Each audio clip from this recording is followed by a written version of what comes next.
Bien, y atención porque la instalación de la nueva asamblea se adelantó. Ya no será el lunes 20 de noviembre, sino el próximo viernes 17. Y por lo menos habrían 5 bancadas hasta ahora. Revolución Ciudadana, Construye, Partido Social Cristiano, ADN y una quinta, cuyo trabajo de conformación se va consolidando, Lenin.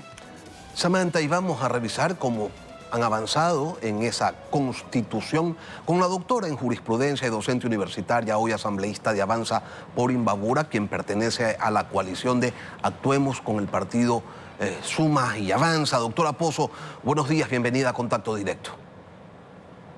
Muy buenos días, estimado Lenin. Un saludo muy especial para usted y para todos quienes nos miran. La próxima semana se instala la asamblea y a estas alturas, ¿cómo han avanzado los diálogos, doctora Pozo? ¿Hay acuerdos concretos ya? Bueno, creo que concretamente todavía nada está dicho. Hay diálogos, obviamente que sí, creo que es la mejor manera de construir la democracia tan necesaria en este momento. Nosotros hemos tenido toda la apertura de conversar absolutamente con todos los sectores, creo que es lo adecuado en este momento. Hay que hablar sobre los conceptos, no sobre las personas o las bancadas. Yo creo que las líneas rojas deben determinarse en razón de la impunidad, de la corrupción, pero no refiriéndonos específicamente a que con este sector hablo y con este sector no.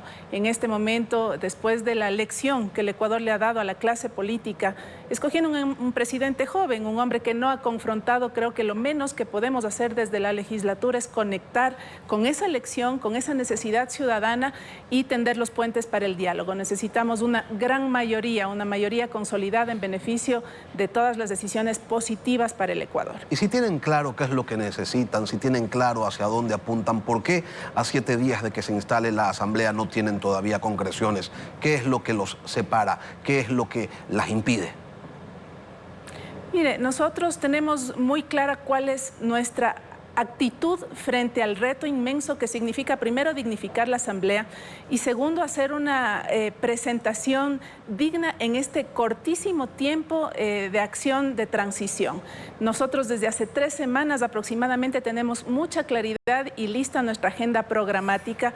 Creo que los diálogos para poder llegar a acuerdos parlamentarios jamás deben cruzar por imponer acciones de qué es lo que se debe, qué es lo que no se puede o qué es lo que no se quiere que se haga en la legislatura. ¿Y hay bloques, hay gente que está planteando eso? Mire, es evidente y lo hemos visto a través de las redes sociales. Entre gallos y medianoche todavía pretenden ni siquiera sin posesionarse ya tener acuerdos por bajo la mesa. De eso estamos cansados los ecuatorianos. Todos los acuerdos deben ser sobre la mesa, de cara a la ciudadanía. Ya no podemos seguir permitiendo vacunadores políticos, extorsionadores a cambio de gobernabilidad. Eso no puede continuar. Debemos cortar con esa vieja práctica. ¿Y quiénes son los vacunadores? Doctora, ¿quiénes son los que están poniendo pues tarifas para, no sé, consolidar apoyos, para constituir bancadas? Yo no le puedo decir que estén hablando de tarifas, pero evidentemente toda la ciudadanía sabe que se ha puesto sobre la mesa el tema de un juicio político. Los juicios políticos no se negocian, los juicios políticos tienen que demostrarse. Nadie puede limitar la capacidad de un legislador, que es la natural, legislar y fiscalizar. Eso no puede ponerse sobre la mesa. La apropiación de otro tipo de calidades o poderes, más allá de las que están concedidas por la ley, realmente es indiscutible. Yo creo que ningún funcionario público debería ofenderse porque le fiscalicen. Los funcionarios están para ser fiscalizados, la asamblea para fiscalizar a funcionarios. Lo importante es tener las pruebas y los votos. Yo creo que en ese sentido no se puede limitar esa capacidad y también comprender que si es que no existen las pruebas necesarias y se hacen acusaciones de esta naturaleza, asumir las consecuencias que eso implica. El problema, porque en un doctora, Estado de Derecho debemos empezar a imprimir orden y respeto también para las funciones Lamentablemente el problema, doctora, y eso usted lo sabe, es que en este país no se necesitan las pruebas. Con los votos es suficiente.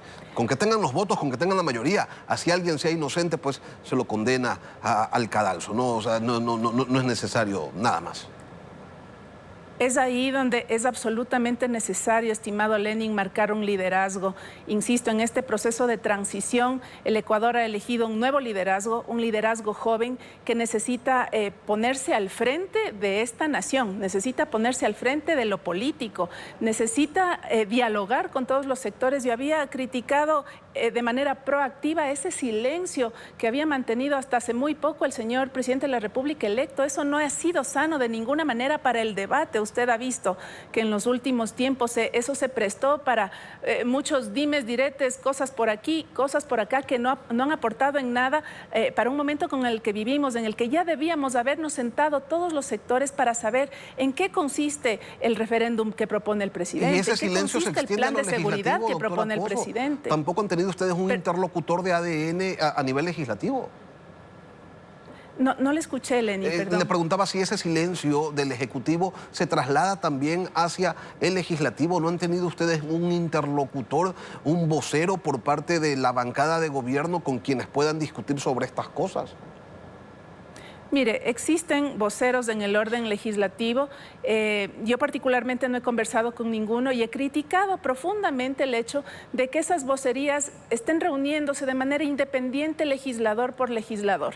Yo creo que nada tiene que hacerse de esa manera, porque ¿qué le puede ofrecer un Estado, un gobierno a un legislador? Los estados, los gobiernos y los voceros del gobierno electo deben reunirse con las fuerzas políticas, deben reunirse con las bancadas para hablar de los temas legislativos, cuál es la agenda programática que vamos a poner sobre la mesa, cómo vamos a priorizar en apenas un año y medio que tiene esta Asamblea Nacional todos los temas prioritarios. Se nos viene un periodo del niño y no tenemos aprobada una ley de gestión de riesgos, tenemos que resolver problemas de la seguridad y no sabemos en qué consiste efectivamente el Plan Fénix.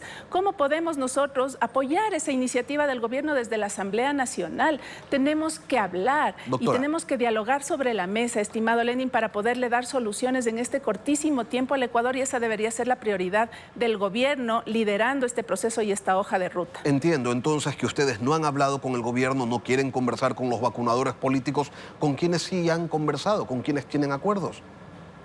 No, yo le aclaro, estimado Lenin, el gobierno ha conversado con varios de nuestros compañeros. Pero individualmente. Con esta vocería no lo han hecho, así es, individualmente, y considero que eso no debe ser de esa manera. El diálogo debe ser con las fuerzas políticas, con las bancadas para resolver los temas legislativos. Usted como jefa de bloque, estamos abiertos a hablar con todos los sectores como lo hemos venido haciendo. O sea, ya habló con el Partido Social Cristiano, por ejemplo. Sí, he tenido diálogos con el Partido Social Cristiano, con Construye, con los compañeros de Pachacuti, la alianza, claro que se puede, con varios sectores hemos tenido conversaciones, hemos hablado de cuáles son los proyectos que presentamos. En 137 legisladores entenderá que todos tienen ideas, pero lastimosamente debemos ser pragmáticos y debemos tratar de consolidar en esa agenda de año y medio de transición ¿qué es lo urgente? ¿Qué es lo prioritario? La preocupación número uno del Ecuador es la seguridad. Y el presidente tiene un plan con el que ha ganado las elecciones para ello y hay que respetarlo. Pero queremos saber en qué consiste para saber desde la legislatura cómo podemos respaldar ese proceso. Doctora, esta Asamblea debe apoyar a que el presidente haga bien las cosas. Eso es lo que necesita el país, pero también tener, como en nuestro caso, nuestra bancada, la independencia necesaria para exigir y fiscalizar adecuadamente todas las acciones. ¿Ha hablado usted con Lucio Gutiérrez? Él está armando, lo ha dicho públicamente, una bancada. ¿Ustedes formarían parte de ella? Mire, por supuesto que he hablado con Lucio. Lucio no está armando ninguna bancada. Lucio es un compañero más de una bancada en la que existen varias voluntades políticas que nos hemos unido de manera absolutamente horizontal. Esta bancada no es de Lucio, no es de Lucía, no es de Adrián, ni de nadie que la conforma. Esta es la suma de personas, de fuerzas políticas que nos trazamos un objetivo. Ya está constituida, respaldar entonces al gobierno en todo lo positivo. ¿Perdón? Ya está constituida, entonces. Usted dice, esta bancada no le pertenece a nadie, ok. ¿Cuántos integran esa bancada? Bueno, usted sabe que para conformar una bancada se necesitan 14 asambleístas.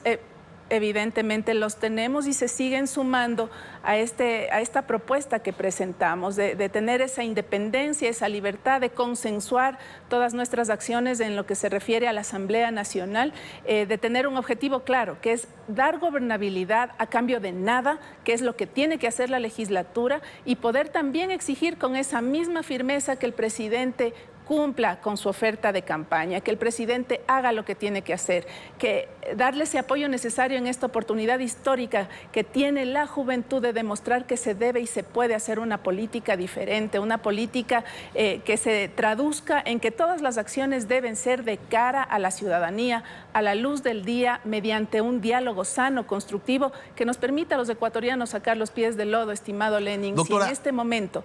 Una cosa es no transaccionar los respaldos, pero otra cosa es tener legítimas aspiraciones políticas. Le pregunto, ¿este bloque, esta bancada legislativa que ustedes están constituyendo, apuntan a formar parte del CAL, apuntan a estar en determinadas comisiones o les da lo mismo pues llegar a cualquiera de ellas? No, por supuesto que sí, y legítimamente tenemos esa voluntad, esa disposición y la capacidad también para asumir cualquier dirección en el orden administrativo y político de la Asamblea Nacional, presidencia, vicepresidencia, es un espacio en el CAL, presidencias de comisiones. Tenemos que entender que en este momento hay que aprovechar las mejores capacidades de todos los asambleístas para conformar todos estos espacios de una manera que permita que la Asamblea empiece a funcionar como un reloj. Hoy por hoy, imagínense, Lenin y ciudadanía, que ahora que hemos ido a entregar todos nuestros documentos para habilitarnos, resulta que hay 7 comisiones de la Asamblea destituida que todavía no han entregado ningún tipo de documentación. Entonces, esos son temas impresentables que dan cuenta de la falta de organización que ha tenido, de una estructura decente que más allá de lo político tiene que también sostener la parte administrativa de una importantísima función del Estado. Entonces, los temas que hay que resolver en el orden administrativo de la Asamblea también son muy importantes y en esta bancada existe el personal con inmensa capacidad, funcionarios y asambleístas probos y que tienen, por supuesto, la legítima aspiración y el derecho de ocupar cualquiera de estas dignidades. Por esos errores es que tenían la calificación que tenían y por esos errores es que nadie los lloró cuando fueron destituidos. Ahora, doctora Pozo, esta bancada que ustedes constituyen está integrada por, le pregunto, ¿quiénes? Porque, por ejemplo, Lucio Gutiérrez ha dicho, ahí están o van a estar un gran número de legisladores de la Amazonía. ¿Usted puede confirmar aquello? Sí, así es. Insisto, estimado Lenin, estamos conformándola partidos políticos a nivel nacional. Yo, por ejemplo, participé por la Alianza Actuemos, pero soy del partido Avanza. Está Lucio, que evidentemente preside también Sociedad Patriótica. Están compañeros, por ejemplo, de sectores o de partidos o movimientos políticos locales que han tenido alianzas con partidos o movimientos políticos en el orden nacional y que también tienen ahora una representación en la Asamblea Nacional. Es la sumatoria, insisto, de fuerzas, de voluntades, de representaciones grandes y pequeñas de todo el Ecuador que merecen también ser escuchadas en la Asamblea Nacional. Y espero, créamelo con todo el corazón, que en esta administración legislativa exista la conciencia de que por más mayorías que terminen armándose, se aprenda a respetar la representación de todos los sectores en un espacio en el que generalmente las aplanadoras han dejado afuera a quienes no han formado parte de esas mayorías. Eso no debe continuar porque todos los asambleístas de una u otra manera ejercen la representación que la ciudadanía ha confiado en ellos. Ahora la tarea es estar a la altura de la misma. Una base de 14 es lo que necesitan para hacer bancada, pero ¿podrían llegar a cuántos, doctora Pozo? ¿Hacia dónde apuntan ustedes? ¿A hacer, no sé, 18, 20, 25, qué sé yo? Sí, podríamos llegar a ser 20, ojalá, tal vez incluso más. Lo importante es entender cuál es el objetivo que nos aboca en la conformación de esta propuesta política, de nuestra bancada ética y política. Es el hecho de estar presentes. Ese es el nombre, ¿no? Bancada ética y política. Sí, sí, así es como nos hemos denominado y la idea es comprender cuál es la premisa que nos une. Es trabajar por un Ecuador a cambio de nada en la legislatura. Entender que las funciones de los asambleístas son legislar, fiscalizar, cumplir nuestra función, respetar las demás funciones del Estado, entender que necesitamos apoyar la gestión de un presidente que tiene poco tiempo para recuperar este país, pero también con toda la independencia, sin haber hipotecado nuestra conciencia y poderle exigir a ese mismo presidente que dé cumplimiento a lo ofrecido y que haga las cosas como se deben hacer. Fiscalizar, legislar de una manera adecuada para poder luego mirarles con respeto también a los electores que en este momento nos han dado la responsabilidad histórica de generar cambios importantes en el Ecuador. Lucía Pozo, asambleísta del Partido Avanza, integrante de la Alianza Actuemos, de la bancada Ética y Política. Gracias por acompañarnos hoy aquí en Contacto Directo.